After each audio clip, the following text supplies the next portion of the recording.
Again, it's a pleasure for me to be with you. I always enjoy coming to Huntsville. I must enjoy it. I've been here 3 times in the last 2 weeks. I probably spend more time in Huntsville than I do in Montgomery. Certainly more than I do in Tuscaloosa and some of the other parts of the state, but I do enjoy coming. You know, over the last two months, I've had the opportunity, and I've done this since I took office in 2011. I've traveled all across the state of Alabama. And you know, it's an honor for me as the 53rd governor. It's just an honor for me to serve as your governor. And I tell people that every time I've spoken to you, I've told you that. It's truly an honor to get to do what I get to do. And one of the things that I enjoy most is to get out with ordinary people out across the state and just talk to them, and just listen to them, and listen to what their problems are. As many of you are aware, since this last March, as I've traveled across the state, I've had some specific purposes in my travels. And this specific purpose really deals with Alabama's budget crisis that we're facing right now in the state. You know, one of the things that I get to do as the doctor of 5 million people is I get to solve problems. And this is a crisis. This is an issue right now that we're dealing with. We face a tremendous shortfall in the general fund budget. You know, we have 2 budgets in Alabama. One of only 2 states that have 2 budgets. And we have 2 budgets. And this budget must be balanced. It's not like the federal government. We have to balance our budget. And so this budget must be balanced, and it must be balanced by October the 1st. We cannot wait any longer. We are approximately $250 million short right now in our general fund budget. And when we total up all the debts that we owe to the federal government, on bonds, on rainy day funds that need to be paid back, when we total all that up, it's approximately $700 million. Now that's significant. Now we knew that it was coming. We knew that it was coming because for the last 3 years, the people of Alabama allowed us to take money out of the Alabama Trust Fund. And by taking money out of that, we were able to shore up the general fund for the last 3 years. Well, let's go. And now we have to start paying that back. This crisis is real. And it's been real for decades. Except in past years, what we've done, we've just shored it up with Band-Aids, and we have run out of Band-Aids. And when I say we, I actually mean the legislature. I served in the legislature for 8 years, so I know what goes on in the legislature. Right now, it's kind of mass confusion. But let me tell you, we will get this problem solved. Fortunately, I have offered them a solution. And they've had that solution now since March the 4th. And finally, there are a number of them, after hearing from many of you out there, many of them have realized that there is only one solution to this crisis by October the 1st. And they must solve it. And we really need to solve it long term. We've had the problem for 70 years. We don't need it 70 more years. And what I've offered is a solution. And that solution is one that I have presented, and it is to increase revenue in the form of fair and modest tax increases.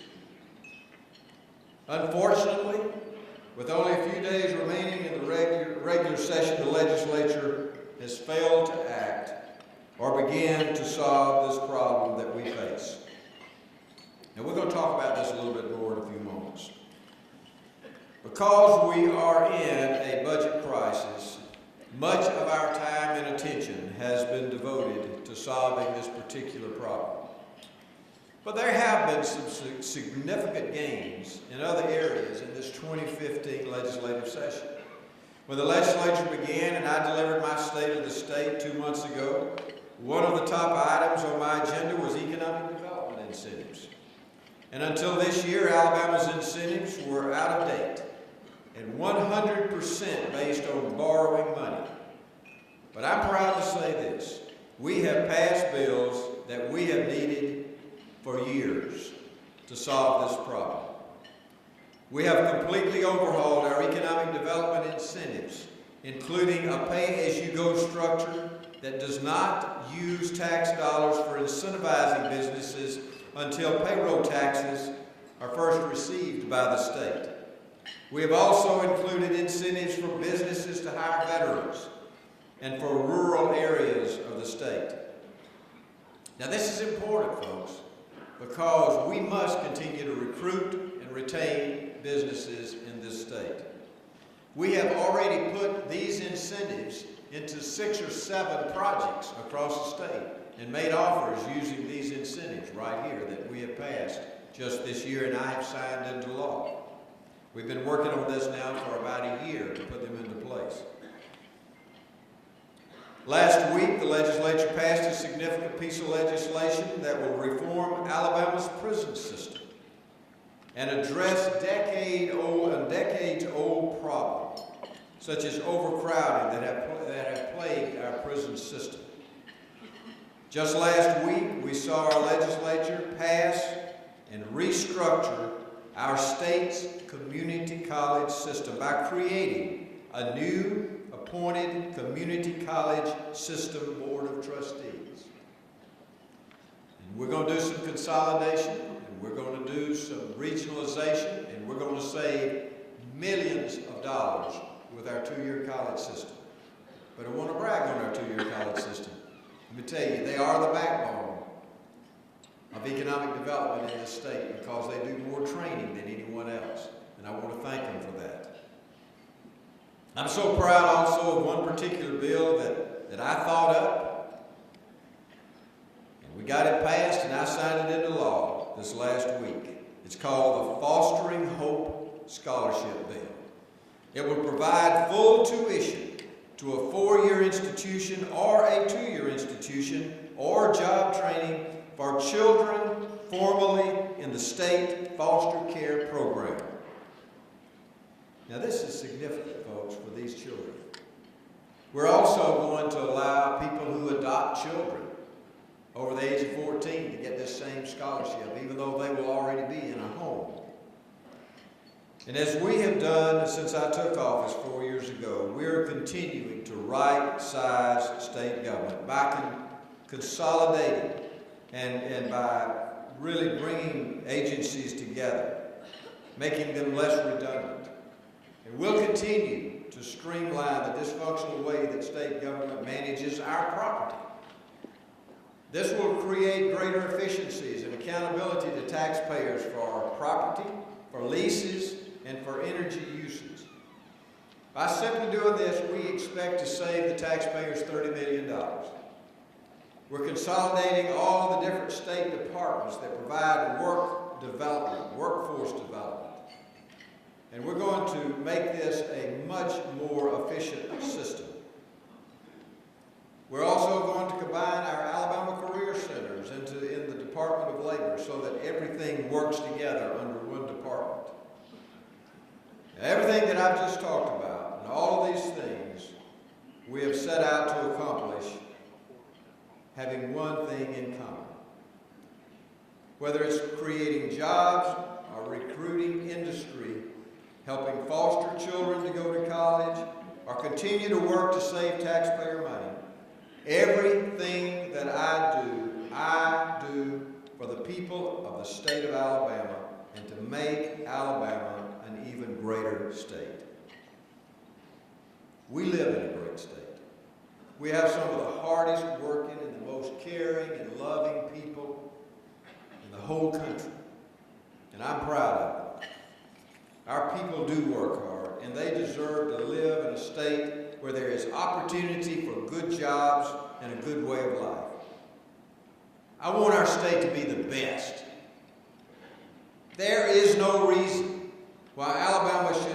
be ranked at the bottom of any statistic. And I am tired of our state languishing at 48th and 49th and 50th in so many things that we deal with across this state. We're better than that. That is why we must solve this budget crisis facing the state of Alabama. And if we don't, if the men and women who are elected to serve us continue to conjure up quick temporary fixes, to place a Band-Aid solution on our perpetual budget problems, we will never be any better than 49th or 50th. Right now, we have a chance of a lifetime to finally, once and for all, to solve the budget crisis we faced year after year. And we have a chance to do that. We have a chance to do it in a conservative way. And there is nothing more conservative, folks, than paying your debts and getting your budgets working properly. That's conservatism. Now, I took a bold step this year of proposing a series of fair and modest tax increases. Now, let me say this. For a conservative Republican to do that took a bold move. But I love this state, and I see the real problems that we face. And I know that we don't have enough revenue. We also don't budget properly, and we need to fix that and solve that problem. So we're doing all of this with a solution that I have presented to the legislature. I did not propose a single increase in property taxes because the people of Alabama hate property taxes. I didn't increase sales taxes. They don't particularly like sales taxes, even though we pay a lot of it. For many of you who are retired military, I did not propose anything dealing with your retirement. And y'all need to give me an applause for that.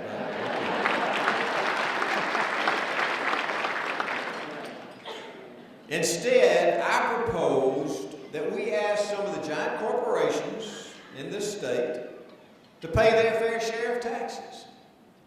When 58% of the corporations that file a corporate income tax, 58%, pay zero state income tax, that's not fair. And you can't tell me that's fair. So I've asked them to pay a little bit more, or at least pay it. Now, when you pay your taxes, I don't think you think that's fair either. I've also proposed a small increase on new cars. Right now, it's only 1%, and we're well below any other state around us. The closest state is Mississippi at 5%, and ours would just be at 3%.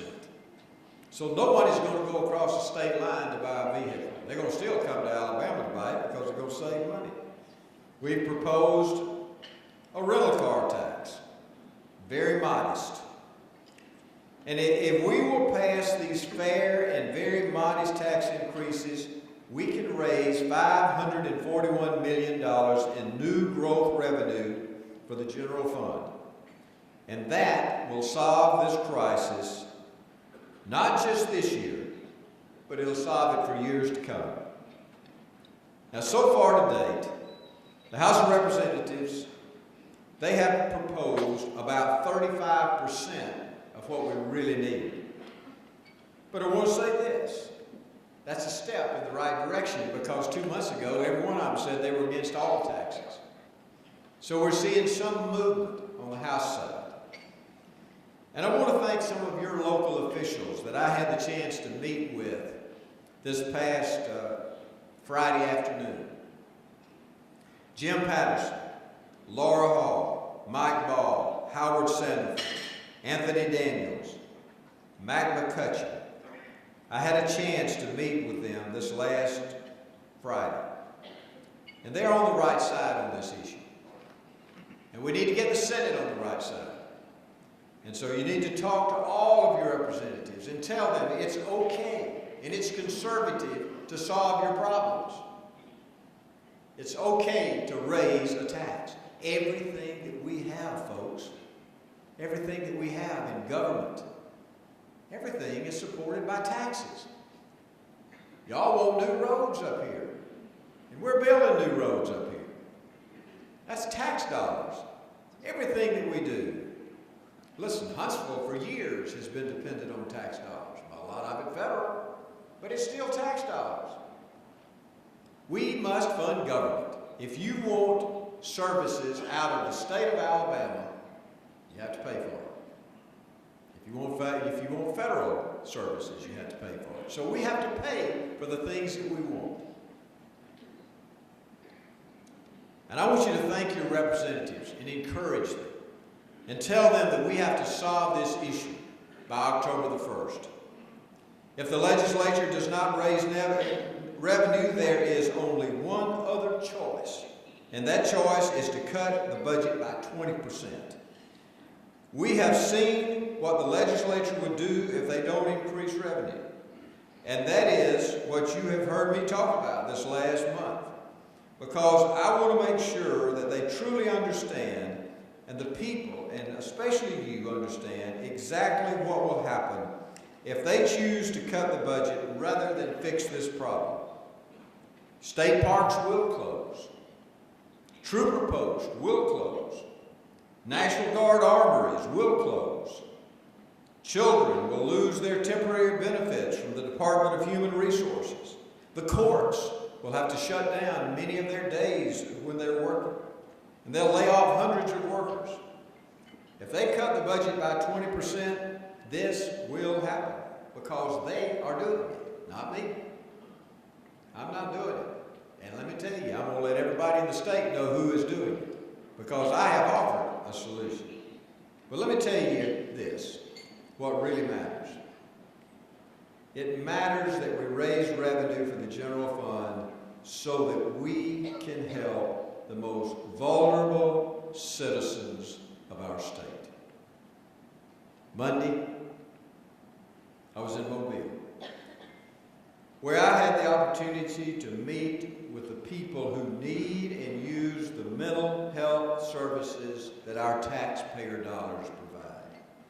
These are real people, real families, who through no fault of their own have some type of mental illness or intellectual disability. They and their families desperately depend on the mental health services to help them just to try to have a normal life. They may have been born with cerebral palsy or Down syndrome or a number of other intellectual disabilities. But your tax dollars help them have a normal life outside of an institution. They're able to be cared for and have some and are able to have at least the possibility of having a job. And you know, when they have those jobs, it makes them feel so much better about themselves. They may not earn a lot of money, but let me tell you folks, it's important, and these are real people. And when I look at their faces, like I did Monday, and I see how their lives have been changed for the better because of the services that this state and the taxpayers provide, I cannot bear to think about taking away that service from these people. And I want every member of the legislature to not be thinking about state parks, but to be thinking about these sweet people that I saw on Monday. And I was able to honor them that day when I looked in their eyes. And no, I'm not going to help to take that money away. I am not going to be a part of this. And I want our legislators to say that to them. That they're going to help save programs to help these people that have this difficult problem. Now, I can't do that. I just can't take away the services. I can close down a state park. I can. The only thing that hurts is the people that work there. Because you don't have to have a state park. You don't have to have roads. But we have to treat people with schizophrenia. And we have to help these children that have Down syndrome. And we have to help these people that have problems like I've described here today. We have to help real people. And that's what we're affecting with this. And if we don't solve this, we are hurting people. And we're here to serve people. Now we can talk about unearmarking, we can talk about combining budgets, we can talk about consolidating, we can talk about streamlining, and all these are good. But they will not bring one dime into the general fund by October the 1st. And by the way, neither will gambling or the lottery. Even if the people passed a lottery or gambling, we would not see a single penny of this for months and really for years. We have a budget crisis. And yes, our state has certainly faced a shortfall before and for several years, as a matter of fact. But the problem that we face and have faced for decades is real. We didn't make it. It was there when we got here, but we're here to solve it. Alabama does face a budget crisis, but it does not have to continue anymore. The people of this state elected us for one specific purpose, and that was to make Alabama better. And that's exactly what I intend to do before I leave office. Monday when I was in Mobile, there were 5 other cities across this state that were talking about mental health problems. Thousands of people who are affected every day. In fact, 24,000 people are affected with this every day. So they were there. There were four people that are in our legislature. This was on a Monday. They could have been there. There were only 4 that showed up all over the state of Alabama. And that's a shame. But in Gadsden, there was a man from Atala. He was touched by the men and women and the real Alabama families who have to deal with mental illness and disabilities. And he reached in his pocket and he pulled out a $10 bill. And he handed it to the only legislator who was there that day. And the man from Atala said this. He said, "Take this $10 and use it to tell legislators that the people of Etowah County in North Alabama would be willing to support taxes to help mental health services." The crowd applauded him, and so do I. Those are the kind of people that we have in Alabama. The kind who are willing to help their neighbor, they're the ones who get it. If we're ever going to help our state grow and pull ourselves out of last place in everything, then we have to take charge and make things happen. We have to change course. As the men and women who are elected by the people we serve, we owe it to Alabama to solve this problem. We must have the wisdom to know what needs to be done, and we must have the courage to do it. The people of this state deserve that. I love this state. I love all of y'all. And you know what? When I leave this office, I want to be remembered that way. I want to be remembered as one who worked hard, but always loved the people that he served. And so, I want you to help me. Your charge is this. Tell your legislators, your senators, and your House members that it's okay to solve a problem. It's okay to solve a problem. And if that means paying a little bit more, if you have to pay 1% more on a new car, be thankful that you've got enough money to buy a new car. But remember these people that I'm talking about. Remember the people of this state. because that's who we're serving. And we're doing everything that we can to make their lives better. God bless y'all, and thank you for letting me be here. I think we have some questions.